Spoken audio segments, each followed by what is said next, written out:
Person boat ದುರಂತದಲ್ಲಿ ಮೃತಪಟ್ಟವರ ಕುಟುಂಬಗಳಿಗೆ ತಲಾ 6 ಲಕ್ಷ ರೂಪಾಯಿ ಪರಿಹಾರ ಮೊತ್ತದ ಮಂಜೂರಾತಿ ಪತ್ರವನ್ನು ದಕ್ಷಿಣ ಕನ್ನಡ ಜಿಲ್ಲಾ ಉಸ್ತುವಾರಿ ಸಚಿವ ಕೋಟ ಶ್ರೀನಿವಾಸ್ ಪೂಜಾರಿ ಅವರು ಹಸ್ತಾಂತರಿಸಿದರು.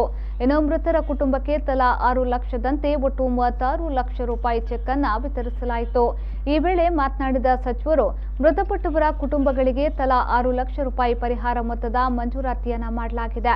ಇನ್ನು ಹೆಚ್ಚುವರಿ 4 ಲಕ್ಷ ಅನುದಾನ ಬಿಡುಗಡೆ ಮಾಡುವಂತೆ ಸಿಎಂಗೆ ಮನವಿ ಮಾಡಲಾಗುವುದಂತ ಹೇಳಿದರು.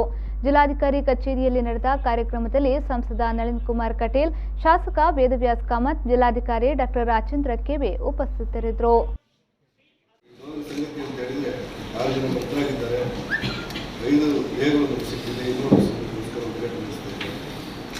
ಕರಾವಳಿ ಕಾವಲು ಪಡೆಯನ್ನು ಬಲಪಡಿಸಬೇಕು.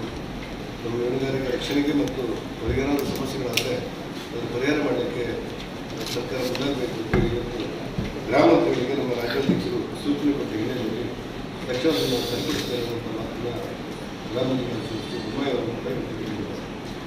ಈ 6 ಲಕ್ಷದ ಆದೇಶ ಪ್ರತಿಯನ್ನು ನಾವು